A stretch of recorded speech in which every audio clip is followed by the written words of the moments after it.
Hello and welcome! I am Triple Helix, and this is Call of Juarez Gunslinger, a Western-style shoot-'em-up from the creators of Dead Island Techland. And I will say that this game is very, very, very enjoyable. I have just recently come across it, and again, I very much enjoy it. So I'll sort of detail my concerns, or not my concerns, my likes and dislikes of this game through this. Now, I will go right off the bat and say that I am about halfway through the game. I'm on chapter 7 of 14, and I've only played for about 2 hours, so this is shaping up to be a pretty short game. Although I also must say that this game is $15, so even though it is brutally short, it's $15. It's a budget title, and this is actually a very well-polished game for $15. Now, I'm going to start this mission here because I feel like this details everything that this game has pretty well. And there's probably going to be a cut. Yeah, there is, so I'll shut up. I realized there was real money to be made. That's why I went after Henry Plummer.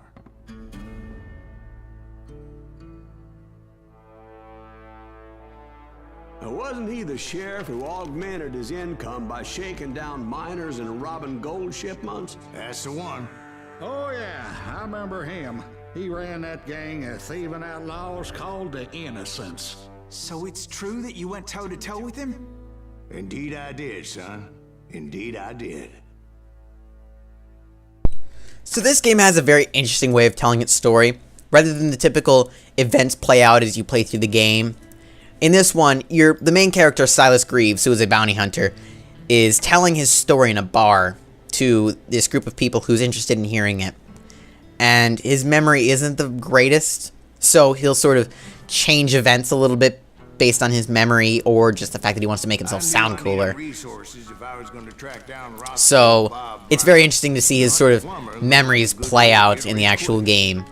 So that's a definitely interesting thing.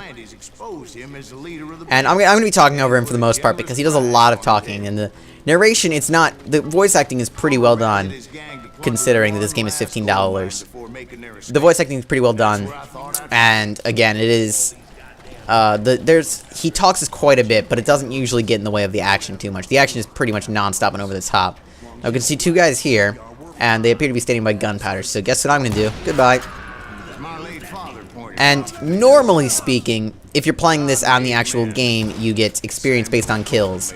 So, you know, if you get a headshot, you get bonus experience. If you kill if you kill people, you know, chain together kills, you get experience. But for whatever reason, when you play the recollections, which is what I'm doing, which is sort of just playing through a chapter you've already played through, you do not get experience for it.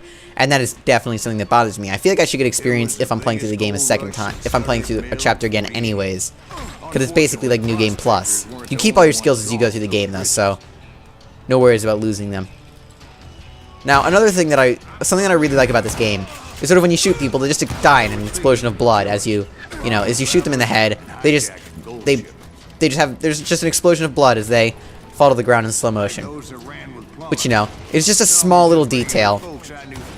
But the thing that I like about it is that this game is completely trying to parody, is just a complete parody of the action genre, and sort of a little bit of the Western genre too. So I feel like it fits in well, just its sort of style of action, like how you'll shoot people and they'll just go down in slow motion in just giant spurts of blood. Now, necessarily for me, I don't feel like violence is necessary in all games. Like, I feel like you could do a lot of good games without as much violence as there was. Let's toss some TNT over there, and, well, that guy stinks to that guy. He's got his head caught in the thing. But I don't feel like they need as much violence as they have in a lot of modern games. But for the game that this is trying to be, I feel like it adds quite a bit to it, and it's really nice. Another thing I have to say that I like is sort of when you get shot, you see these little, like, holes in you. Rather than, you know, you're filling up blood, it's just like little holes. Sort of like in the story that you're telling, like little holes are starting to peek through. So it's like, well, you didn't actually die in your story because you're here telling us this. So that's definitely sort of interesting.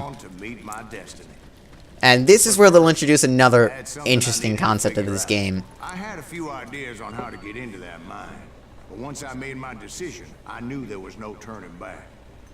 So my first thought was to enter the nearest mine portal. I saw an entrance. Made sense. So, you know, as you can see there, this path right here just appeared out of nowhere, which is pretty common in this game. You'll just have stuff appear out of nowhere to help progress the story. which is really, it's pretty cool. Now, you know, it may be cheap, but it is pretty cool to just see, like, suddenly stuff come out of nowhere to, suit the character's story. I also like the animations. I feel like I'm just saying I like this game a lot, but I like the animations that he does after you've killed all the enemies. He always has some sort of nice animation. Like he'll spin his guns, or he'll do something pretty cool. Because, you know, he's a Western badass, and Western badasses have to they have to do stuff like that. And you can earn experience, like I said, by killing enemies, and for whatever reason on Recollections you don't actually earn experience for your kills, which is a little bit annoying. But I can live with it. So, like I was saying, you can sort of, with your, you get experience for killing enemies, and when you get that experience, you can use it to level up. And, you know, you get like a skill point every time you level up, and you can spend it on sort of branching skill paths. And you can spend that on branching skill paths that help improve various qualities, such as Ranger, which is long distance. Here, you know what? I can just show you. Where you can sort of check your skill. Well, actually, you can't check your skill. Apparently, you can't check your skills middle of the game. That's. Oh, I guess you just can't check your skills in Recollection mode. That's fine, I guess. This is a weird thing. This is a sort of. Poor him. That's a sort of like a void death, and that's indicated by the skull and die in the top right corner. And you get to do that every time. Whenever that's full, it means that you can, you know, it'll go into slow motion and you can avoid a bullet. Oh, I've died. It's a good thing that I abandoned that ridiculous plan before I even tried it. So, let's reverse through time. Instead, and I spotted a ladder. Way into the ladder out of nowhere. opposite side.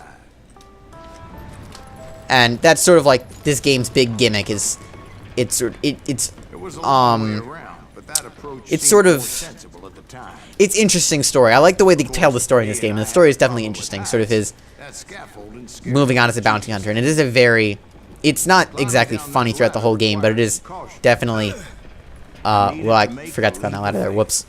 But it is definitely ain't easy when you're going more for humor than it is, how did I miss that? It's definitely going more for humor than it is actual seriousness.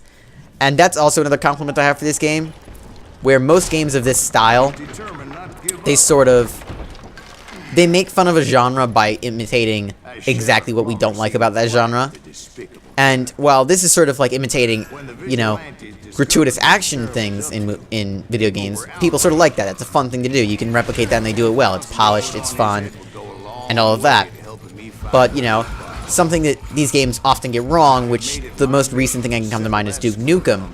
Sort of, in one instance, he's sort of like, that he has to do this puzzle, and it's sort of like, I hate Valve puzzles, to make a joke at Valve's expense. At which point, he goes on to do the puzzle anyway. Which, in a proper satire, you wouldn't really, or, you know, in a proper, it is sort of making fun of it, because you're mocking the whole idea of that genre. But the problem with it is that I don't want to do that. I want it to be, you know, funny like this is. This is sort of like, you know, a guy telling a story that isn't exactly reliable in the slightest, and it totally rides on that and makes good fun of it, rather than just having us do something that we don't want to do for the sake of, you know, a good joke or two. So, I think we have to go this way over here. Nope, I'm getting shot. Quite a bit. Have I fallen? I have fallen. I'm dying quite a bit more than I normally do. And just so you know, this is on normal difficulty because there's a harder difficulty, and I just laughed. Because if I'm going to be doing this, if I'm going to be playing as an action hero, I want to be an action hero. Whoops. And there's the death thing again, at which point we can just shoot him back. Boop. Taking him down would save a lot of lives, including my own. So, oh, come on, I've done it again. You can't actually vault over things. I feel like that's sort of interesting in a modern game that there's no vault. But that's just a minor complaint. It's not really a complaint either. There's not that much you need to vault over. The levels are actually less linear than a lot of games nowadays. Like, there are... Like, this is less linear than I think it's Colonial Marines. It does sort of filter you down a set path, and there's no real way of going around that path. But it is significantly less linear than a lot of games, than quite a few other games. Can I just, like, not pass this? Am I doing something wrong? Oh, yes, I am doing something wrong. I'm an idiot. I can just walk down here. Duh. And here's where we'll have a boss encounter with, I believe, I don't know his name.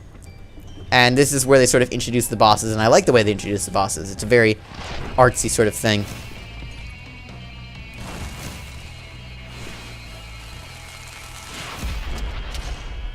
They always introduce, like, the major characters of the game in this fashion, and I really like it. It's sort of cool where they do stuff like that. So, we have to kill this guy, and I figured the best way to do that is just... Oops, I'm getting shot a lot. Throw a lot of dynamite in his direction, because this is one of the bosses where I was stuck on him for a little bit, because he has dynamite and he has a lot of powerful weapons.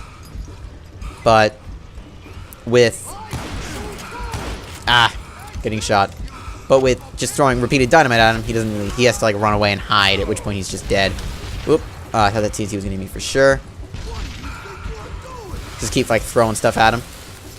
There we go. Now, sort of, the boss battles in this game, they're generally... I haven't found any of the boss battles to be great. I just feel like it's adding health to enemies, basically. None of the boss battles have really seemed particularly memorable or great. But eventually it does come to the point where there's a different sort of... There's, like, normally... Oh, I'm getting shot pretty bad here. But there's usually a different sort of mechanic that you get when you're fighting enemies. Let's dodge that bullet so we don't die. But there's normally, like, a different sort of mechanic when you're fighting a major character in the game that you have to kill. Or not necessarily kill, but just that you have to fight. Which I think is showed off in this chapter. I believe. I hope so, because it's definitely pretty cool. He's around somewhere. Not really sure where. Oh yeah, now he's throwing 2 dynamite at us at once. Just head over here. Those should... Oh, no, it's not gonna miss. Ah, it caught me. I thought I was gonna get stuck up there. Try this again. Hopefully it doesn't make us restart the whole boss. Okay, thankfully it does not. Again, the checkpoints are pretty forgiving in this game. Which is definitely good for people who just want to play this as a ridiculous action game and not really seriously. So, it gets that... It does that well. Where it definitely... Let's dodge that. It's definitely a game for both hardcore fans of action and sort of, you know, more of just a casual gamer. I'm not really a casual gamer, but it just depends on my games. In a game like this, where I want to feel just overpowered and, you know, like I can kill everybody in the West, I feel like I want to be able to kill everybody in the West. Let's keep shooting him. I think I'm missing a lot. And thankfully, this game has enough physics to the point where you're able to not get killed by standing in front of things. He's standing behind all these wood blocks, but doesn't really do him much good. Just blow him up with that gunpowder, and I think one more shot to the head should do it. There we go. He's dead. So that's how Henry Plummer died. Him and his crew were worth their weight in gold. And now, I was officially a bounty hunter. And there we go. That's that mission done. And so I think, because I want to show off a duel, I kind of just want to go back and I want to see if I can just duel through here, because I did see yes, duels. I just want to try and do a single duel just so you can sort of see what it is. And the duels are sort of interesting. They're not great, but they're definitely fun. A lot of people have said that they're broken, and there's actually one part of this game that actually feels a bit broken that I have to complain about. It's a sequence where sort of it'll go into slow motion and you will be able, there'll be a bunch of enemies that ambush you and you have to push directional buttons on the PC, so W, S, A, and D. And the thing that's broken about it is that those buttons don't always work. That you'll push, like, it'll tell you to push A. You'll push A and it won't work. So, I'm not going to worry about this. Now, you have this reticle right here. And you have your hand on the other side where you have to use A and D to sort of adjust your hand so that way you can get a good speed. And as the reticle focuses in on him, you sort of have to sort of get it as close as you can. So that way it's easier to draw. I'm just sort of... When you can hear the heartbeat, it means he's about to draw. You can draw first. Oh, he got me. You can draw first if you want, but generally the more honorable thing. If you wait for them to draw, it's an honorable duel. And if you get an honorable duel, it's an honorable death for them. So, and you get much more, you get like a good experience boost because of it. So you sort of just have to keep your hand centered, and it's sort of just focusing on more than one thing at once. And the duel mechanic, I really like it, personally. It's sort of a good old Western style sort of thing. It does get a bit repetitive, but thankfully they space the sequences out, and it's only with a few key enemies that you do duels with. I'm just gonna... Oh, dishonored. Oh well. Shoot him in the head anyway. Boop. He's dead. There we go. That's one done. Now, you don't get that much. It's way worse to kill them dishonorably. I just wanted to see... I just wanted you guys to see what happens after you know, kill somebody. Game's really laggy, so I think I'm gonna have to call it here. Now, in terms of my overall opinions for this game, I really, really, really enjoy this game, and I find it highly worth it. Now, if this were like a $60 game, I would definitely say, yeah, watch where you're spending your money. But from what I can tell, the art style of it is beautiful. It's a bit cel-shady, but really polished cel-shady, not so much like heavy-handed. The story is taken. It's very much a parody of action and the Western genre. I like the way the story is told. The action is over the top and ridiculous, and it's a lot of fun. And I didn't get to show off slow motion. There's a slow motion thing. It's sort of like the bullet time in Max Payne, but with less jumping around. And that's about it. In terms of replayability, there's arcade mode, so you can go back and score attacks, so there's definitely stuff you can do afterwards. For $15, there's a lot worse you could do.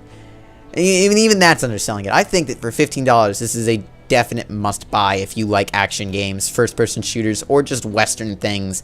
Because Call of Juarez with the Cartel, it sort of, it stepped on the wrong track. Thankfully, it's back on track, doing the right thing, and I can highly recommend this game to you guys.